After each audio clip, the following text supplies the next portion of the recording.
Hello, welcome to current affairs factory. तो देखिए, आज 17 सितंबर है और आज का हम लोग करंट अफेयर्स देखने वाले हैं। ठीक है, तो चलिए बिना किसी रुकावट के स्टार्ट करते हैं। तो देखिए, न्यूज़ में जो है,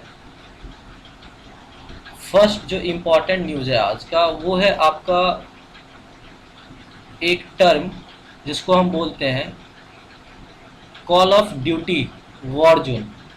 देखिए, ये एक फेमस जो है ना, आपको पीसी गेम हुआ करता था। ठीक है, जिसका डाउनलोड बहुत ज़्यादा था। ये एक बहुत ही फेमस पीसी गेम था और ये एक तरह से आप बोल सकते हैं वॉर और कॉन्फ्लिक्ट का एक गेम हुआ करता था, जिसको अब कंपनी ने मोबाइल वर्जन में, ठीक है, मतलब गूगल प्ले स्टोर, ठीक है, गूगल प्ले स्टोर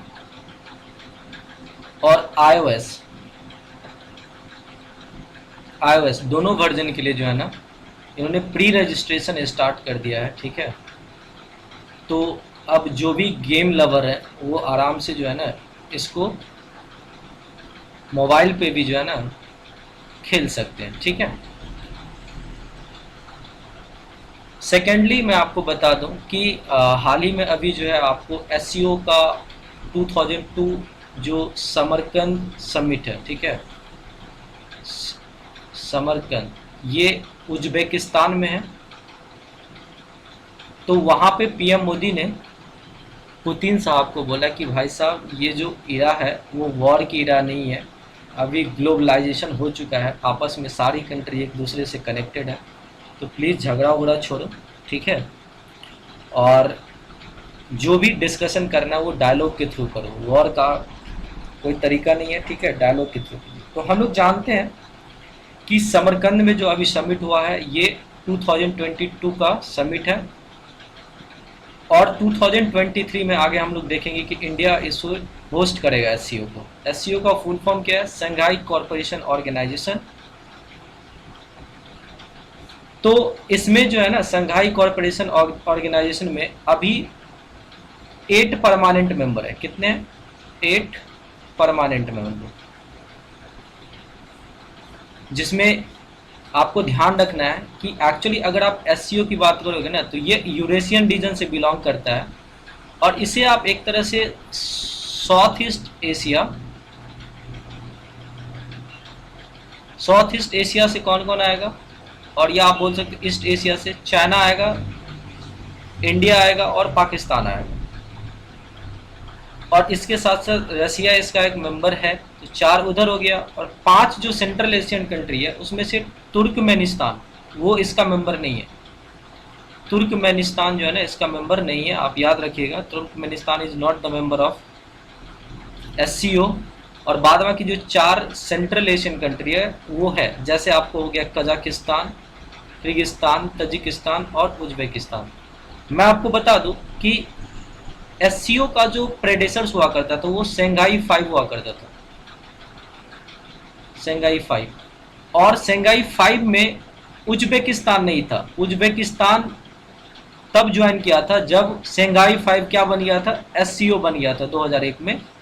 तो उस टाइम पे as a 6th member of this regional cooperation organisation, जो एक सिक्योरिटी, इकोनॉमिकल और पॉलिटिकल तीनों टाइप के ऑर्गेनाइजेशन है, उसके ये 6th मेंबर बने थे।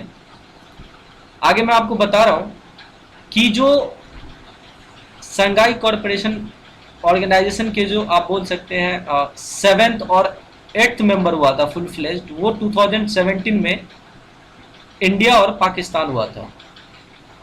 2023 से एससीओ को एक नया मेंबर मिल जाएगा ईरान के रूप में, और Iran as a fully member 2023 जो इंडिया में होस्ट किया जाएगा, वहाँ पे 9th फुल्ली मेंबर के फॉर्म में ज्वाइन करेगा।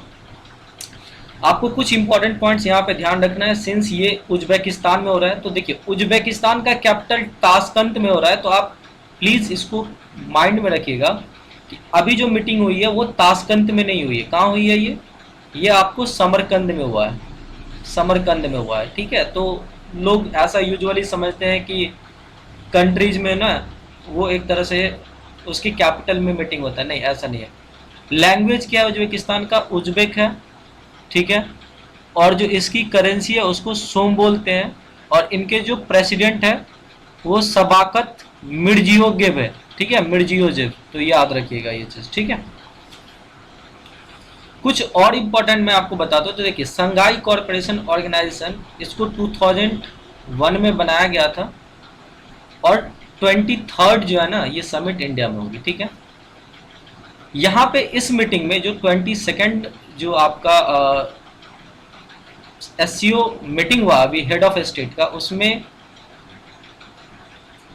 टेररिज्म, टेररिज्म कहने का मतलब ये है कि संघाई कॉरपोरेशन के दो मेन ब्रांच है। एक तो रैपिड एंटी टेररिज्म जो है ना सिक्योरिटी पर्पज से, जिसकी हेड क्वार्टर जो है ना एससीओ का कहाँ पे है, वो उज्बेकिस्तान में, याद रखिएगा उज्बेकिस्तान में।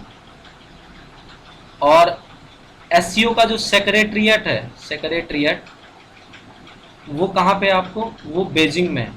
एक चीज़ मैं आपको और बता दूं, यहाँ पे कंफ्यूजिंग हो सकता है कि एससीओ में आ रहा है शंघाई, तो आप ये मत समझ लेना कि शंघाई नाम वो में लगा हुआ है तो शंघाई में इसका हेडक्वार्टर होगा, नहीं, इसकी जो सेक्रेटरिएट है वो कहाँ पे है, बीजिंग में। तो इस मीटिंग में जो 2022 का मीटिंग है उसमें यूनिफाइड लिस्ट टेररिज्म पे बना, टेररिस्ट या सेपरेटिस्ट जो भी मूवमेंट चलते हैं, एक्सट्रीमिस्ट ऑर्गेनाइजेशन जो भी है, उनके बारे में एक प्रॉपर लिस्ट बनाने को कहा गया मेंबर स्टेट के द्वारा, ठीक है। अच्छा, इसमें 3 टाइप के मीटिंग होते हैं। एक तो होता है आपको जो भी हेड्स ऑफ काउंसिल है ऑफ ऑल डिपार्टमेंट, मतलब कहने का भारत में जितने भी मंत्रालय हैं, जैसे हो गया आपको विदेश मंत्रालय, शिक्षा मंत्रालय, कल्चरल मिनिस्ट्री, ठीक है, तो इन सब के मीटिंग्स होते हैं, ठीक है। उसके बाद आपको just before the head of state, अभी हेड ऑफ स्टेट मीटिंग हो रहा है, उससे पहले फॉरेन मिनिस्ट्री के जो सबमिट होते हैं, ठीक है। क्योंकि आपको पता है कि अगर एक दूसरे कंट्री से बात करना होता है तो हमारे जो एक्सटर्नल मिनिस्ट्री है वही इंपॉर्टेंट होता है। तो हेड ऑफ स्टेट मीटिंग से पहले क्या होता है, आपको फॉरेन मिनिस्ट्री का मीटिंग होता है। और अभी क्या होगा आपका वो जो हो रहा है, और यह डेट याद रखिएगा, 15 सितंबर एंड 16 सितंबर को 2022 का मीटिंग हुआ है, ठीक है। पीएम मोदी जो हमारे प्राइम मिनिस्टर, उन्होंने थैंक किया है all members state of SCO for endorsing Varanasi as the first ever SCO tourist and cultural capital during the upcoming year 22 और 23 में।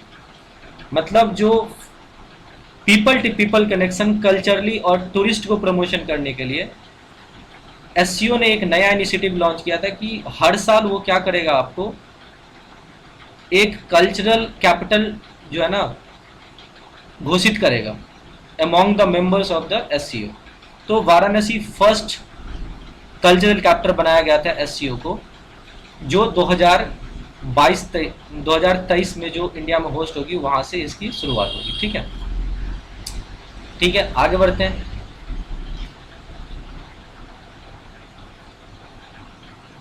इंडिया और पाकिस्तान कब ज्वाइन किया था, 2017 में, ओके। देखिए यहाँ पे जो है ना आपको एक चीज और ध्यान देना होगा, अभी जो है वो 22nd हेड ऑफ स्टेट का मीटिंग हुआ है 2021 में।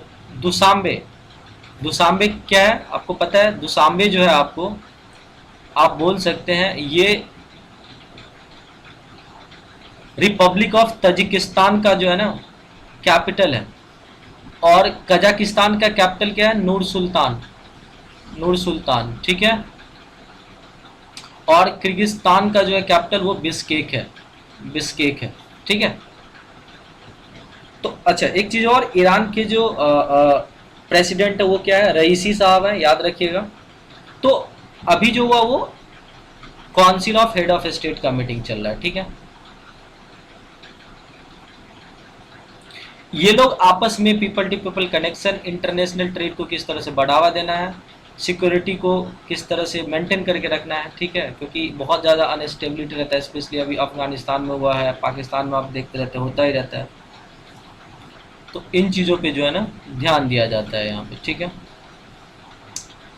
भारत जो 2017 में जुड़ा था, तो दुशांबे वाला जो मीटिंग था वो फर्स्ट हाइब्रिड फॉर्मेट में था, मतलब वर्चुअली फर्स्ट टाइम ऐड हुआ था, कोविड भी चल रहा था। और इंडिया का जो 2022 का जो मीटिंग होगा वो as a fifth consecutive years होगा। ये एक एनुअल मीटिंग है सिंस, तो एज अ फुल स्टेट इसमें फिफ्थ मीटिंग होगा इंडिया का। आप याद रखिएगा इसमें जो है परमानेंट मेंबर्स होते हैं, ठीक है, और कौन कौन से होते हैं, ऑब्जर्वर स्टेटस वाले मेंबर होते हैं, और होते हैं आपका ऑब्जर्वर होते हैं, और कौन होते हैं, डायलॉग पार्टनर्स होते हैं।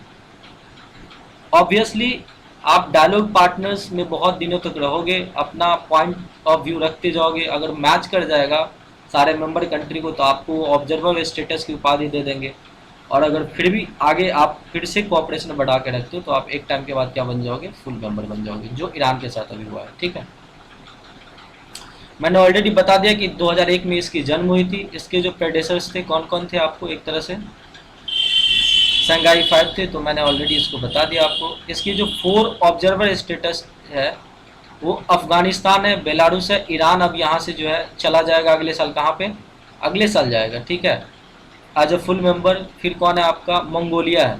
और इसके जो 6 डायलॉग पार्टनर्स है वो अर्मेनिया है, अजरबैजान है, कंबोडिया है, नेपाल है, श्रीलंका है और तुर्कमेनिस्तान है। 2021 में ही इसकी एक तरह से आप बोल सकते हो जो दुशांबे वाला हुआ था उसी टाइम पे ईरान को ऐसा बोल दिया था कि आप जो है ना फुल मेंबर बनोगे, और इजिप्ट और Qatar as well as Saudi Arabia को इसने डायलॉग पार्टनर बना दिया था। ठीक है, मतलब बढ़ के कितने डायलॉग पार्टनर हो गए थे, इजिप्ट, कतर और सऊदी अरबिया के बाद 9 डायलॉग पार्टनर हो गए थे। ठीक है, ये regional security issue, fight against regional terrorism, separatism और रिलीजियस एक्सट्रीमिज्म को बढ़ावा दिया जाता है। लेकिन विडम्बना सी बात यह है कि उइगुर का जो केस चल रहा है वहाँ पे पाकिस्तान उइगुर मुस्लिम के बारे में कुछ भी नहीं बोल पाता। चलिए, वो पाकिस्तान का अपना एक इंटरेस्ट है। एससीओ एक तरह से सिंस सबसे बिगेस्ट रीजनल जो है ना एक तरह से आप बोल सकते ऑर्गेनाइजेशन है, तो इसको जनरल असेंबली जो यूनाइटेड नेशन का जनरल असेंबली है उसने भी इसको ऑब्जर्वर स्टेटस दे दिया है, मतलब इनके बातों को अच्छे से सुना जाता है। 2010 में यूएन के और एससीओ के जो सेक्रेटरीट उन्होंने एक ज्वाइंट डिक्लेरेशन पे साइन किया था कि हम लोग आपस में कोऑपरेशन करेंगे एक दूसरे को हर एक मुद्दों पे। ठीक है, यूनेस्को के साथ भी इनका जो है ना एक तरह से पार्टनरशिप है, वर्ल्ड टूरिज्म ऑर्गेनाइजेशन के साथ भी है, इंटरनेशनल ऑर्गेनाइजेशन फॉर माइग्रेशन के साथ है। तो जितने भी विभिन्न यूनाइटेड नेशन की जो बॉडीज है ना, ठीक है, आपको पता होगा यूनाइटेड नेशन के 6 बॉडीज है, ठीक है, तो उनके साथ इनका रिलेशन है। अभी हाल ही में भारत सरकार ने विंडफॉल टैक्स कट कर दिया है, कहाँ पे, क्रूड ऑयल से 10,500 रुपये पर टन के। यहाँ पे देख रहे हैं सेस ऑन क्रूड बाई 10,500 पर टन। ये नोटिफिकेशन है मिनिस्ट्री ऑफ फाइनेंस इंडिया का। तो आपसे पूछ भी सकता है कि विंडफॉल टैक्स बढ़ाना या घटाना कौन करते हैं, तो गवर्नमेंट इंडिया के जो मिनिस्ट्री ऑफ फाइनेंस है वो करते हैं। ठीक है, रीजन ये है कि देखिए अभी जो यूक्रेन और रशिया का जो एक कॉन्फ्लिक्ट चल रहा है और बहुत सारे इशूज़ है, लाइक अफ़गानिस्तान में अनस्टेबिलिटी, इतना ज़्यादा क्लाइमेट क्राइसिस आ रहा है, तो बहुत सारे ऐसे मार्केट इशूज़ है जिसके कारण से जो है ना वाइल का जो मार्केट है वो वो आपको फ्लक्चुएट करता है। तो जिसके कारण से कंपनियां क्या करती है, बहुत ज़्यादा प्रॉफिट कमाती है, तो उसी पे गवर्नमेंट क्या करते हैं, आपको एक सडनली जो फ़ायदा होता है ना कंपनी को, उस पर टैक्स लगा देते हैं गवर्नमेंट, तो उसे हम विंडफॉल टैक्स करते हैं। विंडफॉल टैक्स ये जो है डिजाइंड होता है to tax the profit of a company derives from an external sometimes unprecedented event, जैसे वॉर हो गया, ठीक है, कोई जैसे कोविड आ गया, तो कोविड में तो खैर कंजम्पशन ही कम हो गया था, तो वहाँ पे तो कंपनियां बेच ही नहीं पाएंगी, तो वो अलग बात है, डिमांड ही कम हो गया था। बट अगर कोई ऐसा सिचुएशन हो तो जहाँ पे सडन हाइक मिलता है, वॉलेटिलिटी ज़्यादा हो, तो वैसे भी वाइल मार्केट बहुत ज़्यादा वॉलेटाइल है। These are profit that cannot be attributed to something that firm actively did। और ये एक तरह से जो है ना इन्वेस्टमेंट नहीं कर पाता कंपनी, यहाँ पे एक अच्छे तरीके का मार्जिन लेता है। आपको पता है कि इंडिया जो है ना इंपोर्ट तो करता है ऑयल, बट प्योरीफाई करके हम लोग बहुत ज़्यादा बाहर जो है ना प्राइवेट सेक्टर, जैसे आपको रिलायंस हो गया, ये लोग जो है ना बहुत ज़्यादा बाहर भेजते हैं ऑयल को प्योरीफाई करके। ऑयल का यूज भी बहुत ज़्यादा होता है, आपको मल्टी लैटरल यूजेज है पेट्रोलियम पदार्थ का, ठीक है। तो ये एक तरह से an unearned anticipated gain in income होता है थ्रू एफर्ट और एक्सपेंस कोई एफर्ट नहीं करना पड़ता है कंपनी को और आराम से उसको मुनाफा मिल जाता है। तो इसीलिए सरकार क्या कहते हैं, भाई थोड़ा हमको भी दे दो, बहुत ज़्यादा कमा लियो। Government typically levies one off tax retrospectively over and above the normal rate of tax such as profit called windfall tax, ठीक है। और ये सबसे ज़्यादा देखा जाता है कि ऑयल मार्केट में होता है, क्योंकि यहाँ पे वॉलेटिलिटी बहुत ज़्यादा होती है, ठीक है। इंडस्ट्री चाहे तो बहुत अच्छे से पैसा कमा सकता है। ये ऑलरेडी मैंने बता दिया था कि ईरान 2022-23 में जो है ना आपको फुल मेंबर बन जाएगा। ये वर्ल्ड लार्जेस्ट रीजनल ऑर्गेनाइजेशन है, आपको एससीओ। ये यूरेशिया में है, मतलब इकोनॉमिकल पॉलिटिकल सिक्योरिटी, ये तो बता बेजिंग में इसकी सेक्रेटरीट है, और रेड्स का जो हेडक्वार्टर वो ताशकंद उज्बेकिस्तान में। 2001 में उज्बेकिस्तान ज्वाइन किया था, इसके प्रेडेसर संघाई 5 है। 60% ऑफ एरिया जो है ना यूरेशिया का वो एससीओ कवर करता है। 40% ऑफ वर्ल्ड पॉपुलेशन एससीओ में है, और 30% ऑफ ग्लोबल जीडीपी जो है ना वो आपको एससीओ में, ठीक है।